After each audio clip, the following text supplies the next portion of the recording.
Hello friends, कैसे हैं आप। आज जो हम टेस्ट सॉल्व करने वाले हैं वो पहला टेस्ट है, टेस्ट 1 ऑफ विज़न 2023। तो चलिए स्टार्ट करते हैं। तो देखिए, जो पहला क्वेश्चन है यहाँ पे वो बात करता है फ्रीडम ऑफ रिलीजन के बारे में। आपको पता है हमारे कॉन्स्टिट्यूशन में फ्रीडम ऑफ रिलीजन की बात की गई है। तो यहाँ पे जो ऑप्शन है उसमें से सही आंसर है आपका A1 ओनली।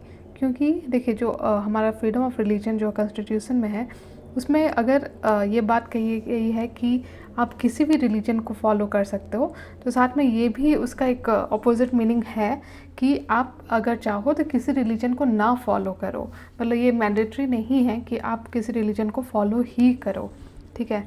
दूसरा जो है वो गलत है कि it bars all religious conversion, क्योंकि अगर आप विलफुल्ली, ठीक है, without any compulsion, without any force convert करते हो तो वो आपका राइट है और वो सही है और अलाउड है। तीसरा जो ऑप्शन है कि it is not applicable to foreign national, ये भी गलत है, क्योंकि जैसा आप एक्सप्लेनेशन में देख सकते हो कि फॉरेन नेशनल को भी हमारे यहाँ फ्रीडम ऑफ रिलीजन दी गई है, ठीक है। तो आपको ये बात ध्यान देनी पड़ेगी। जो दूसरा क्वेश्चन है आपका वो है आर्टिकल 360 के बारे में। ये आपको पता होना चाहिए कि फ़िनांशियल इमरजेंसी से कनेक्ट करता है। तो आपको बताना है कि कौन प्रोक्लेम कर सकता है, या मतलब फ़िनांशियल इमरजेंसी किसके अंदर है।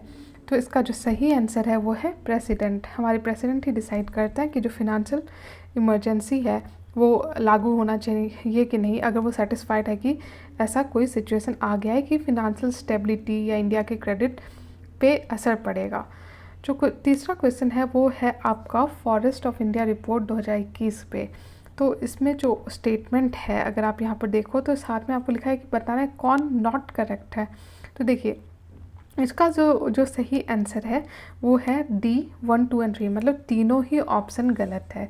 देखिए, जो पहला स्टेटमेंट है वो इसलिए गलत है क्योंकि ये बाइनली पब्लिश होती है, ना कि एनुअली। तो ये जो एनुअली यहाँ पे लिखा हुआ है, यहाँ पे आपको बाइनली मार्क करना पड़ेगा, ठीक है। दूसरा जो है कि इंक्रीज़ हुआ है फॉरेस्ट कवर का बाय 10,000 स्क्वायर किलोमीटर, ये गलत है, क्योंकि यहाँ पे जो नंबर है वो आपको कंफ्यूज करने के लिए दिया हुआ है। क्योंकि इंक्रीज़ हुआ है of 2,261 square kilometre in the total forest and tree cover.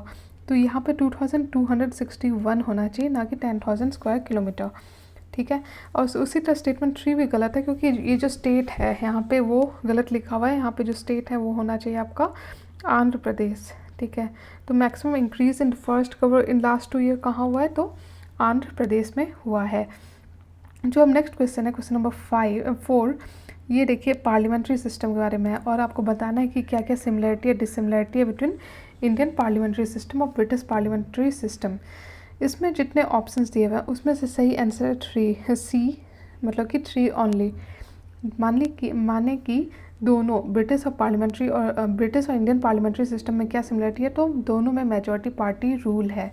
Elected head of state नहीं, क्योंकि आपको पता है कि ब्रिटेन में जो हेरिडिटरी है वो आपका हेड ऑफ स्टेट है, मतलब कि जैसा अभी एलिजाबेथ थी कुछ समय तक।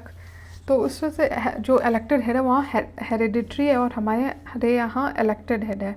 उसी तरह पहला ऑप्शन गलत है, क्योंकि सुप्रीमेसी ऑफ पार्लियामेंट नहीं है।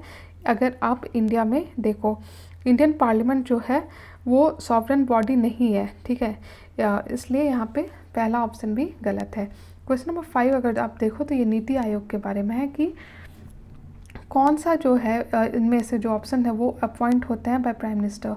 तो देखिए, जो इसका जो सही आंसर है वो है A2, 3 एंड 4, यानी कि नीति आयोग का जो अपॉइंटमेंट अगर प्राइम मिनिस्टर जो करते हैं वो है आपके वाइस प्रेसिडेंट, स्पेशल इन्वाइटीज़ और साथ में चीफ एग्जीक्यूटिव ऑफिसर। चेयरपर्सन आपके खुद PM होते हैं, ठीक है। तो ये बात आपको ध्यान में रखनी चाहिए। आपको बाकी कुछ बेसिक आइडियाज़ होना चाहिए नीति आयोग के बारे में, उसके ऑर्गेनाइजेशन के बारे में। उसके बाद जो नेक्स्ट क्वेश्चन है वो है आपका कि जो इंडियन फॉर्म ऑफ गवर्नमेंट है उसमें कहा जाता है कि बहुत ज़्यादा सेंट्रलाइजिंग टेंडेंसी है, मतलब सेंटर ज़्यादा स्ट्रॉन्ग है कंपेयर टू स्टेट। और यहाँ पे जो है कि बताना आपको which among the following provision of the constitution supports this tendency, मतलब ज़्यादा सेंट्रलाइजेशन में हेल्प करता है। तो देखिए, इसका जो सही आंसर है वो है D1, 2 एंड 3, यानी कि सिंगल और फ्लेक्सिबल कॉन्स्टिट्यूशन के कारण भी सेंटर के पास पावर है। दूसरा ऑल इंडिया सर्विस आपको पता है सेंटर के अंदर होती है ना कि स्टेट के अंदर। उसी तरह अपॉइंटमेंट ऑफ स्टेट गवर्नर जो है वो सेंटर के द्वारा किया जाता है। तो ये इसलिए इसका आंसर डी होगा 1, 2 एंड 3। उसके बाद जो नेक्स्ट आपका है वो है नेशनल पॉपुलेशन रजिस्ट्री। तो देखिए यहाँ पे जो ऑप्शन है उसमें से आपको बेसिकली जो नेशनल पॉपुलेशन रजिस्ट्री जो है वो एक लिस्ट होती है of usual residents of the country, ठीक है। तो जो ऑप्शंस है उसमें जो सही आंसर होगा आपका बी 2 एंड 3, यानी कि ये मैंडेटरी है कि एवरी यूजुअल रेसिडेंट मतलब जो भी इंसान रह रहा हो इंडिया में उसको रजिस्टर करना पड़ेगा नेशनल पॉपुलेशन रजिस्ट्री में। उसी तरह डाटा फॉर एनपीआर जो है पहली बार कलेक्ट हुआ था इन 2010 with the house listing phase of census 2011। तो इस तरह से 2 और 3 तो सही है, ठीक है। लेकिन जो पहला ऑप्शन है वो सही नहीं है, क्योंकि यहाँ पे एक तरह से डिफरेंस आपको समझना पड़ेगा national population of registry, national population register और नेशनल एनआरसी के बीच में। देखिए नेशनल पॉपुलेशन रजिस्टर जो है वो बहुत डिफरेंट है फ्रॉम एनआरसी। एनआरसी में इंडियन सिटीजन्स ही सिर्फ इंक्लूड होते हैं, जैसे कि मतलब कि इससे पता चल सके कि कौन फॉरेनर्स हैं, यानी कि नॉन सिटीजन्स हैं। तो इसलिए जो यहाँ पे लिखा हुआ है कि सिटीजन, ये गलत है, क्योंकि एनपीआर में आपका नॉन सिटीजन भी इंक्लूडेड होता है, ठीक है। तो इसलिए आपका ऑप्शन 1 गलत है। जो क्वेश्चन नंबर 8 है आपका, उसमें जो सही ऑप्शन है, ठीक है, तो क्वेश्चन नंबर 8 का सही है आपका डी, नीदर 1 और नॉट 2, यानी कि दोनों ही ऑप्शन गलत है। यहाँ पे लिखा गया है कि there is no limit to the power of the Parliament to amend the Constitution. ये गलत है, क्योंकि आपको पता होना चाहिए कि बेसिक स्ट्रक्चर डॉक्ट्रिन जो सुप्रीम कोर्ट का है उसी के अंदर ही आप जो पार्लियामेंट है वो अमेंड कर सकती है कॉन्स्टिट्यूशन को। दूसरा भी जो ऑप्शन है वो गलत है, क्योंकि प्रेसिडेंट नहीं बल्कि ये कोर्ट यानी कि सुप्रीम कोर्ट डिसाइड करती है कि क्या आपका बेसिक स्ट्रक्चर के अंदर होगा और क्या नहीं होगा, ठीक है। और ये जो रूलिंग है आपका, ये अंदर आया था आपके केशवानंद भारती केस के अंदर, जिसमें बात हुई थी बेसिक स्ट्रक्चर के बारे में। उसके बाद जो नेक्स्ट क्वेश्चन है वो है आपका एशियन इंफ्रास्ट्रक्चर इन्वेस्टमेंट बैंक के बारे में। तो देखिए जो ऑप्शन है उसमें से सही आंसर है सी बोथ 1 एंड 2, क्योंकि जो पहला है आपका स्टेटमेंट की सेकंड लार्जेस्ट शेयर होल्डर है ऑफ द बैंक, ये सही है। चाइना जो है वो फर्स्ट लार्जेस्ट शेयर होल्डर है और इंडिया जो है वो सेकेंड लार्जेस्ट शेयर होल्डर है। उसी तरह ये भी बात सही है कि यूएसए और जापान दोनों ही इसके मेंबर नहीं हैं, ठीक है। उसके बाद क्वेश्चन नंबर 10 अगर आप चले जाएं तो वहाँ पे है कि डेमोक्रेसी के ड्रॉबैक्स के बारे में बात की गई है। तो देखिए यहाँ पे जो ऑप्शंस दिए हुए हैं उसमें से सही आंसर होगा आपका ए, यानी कि 1 एंड 2।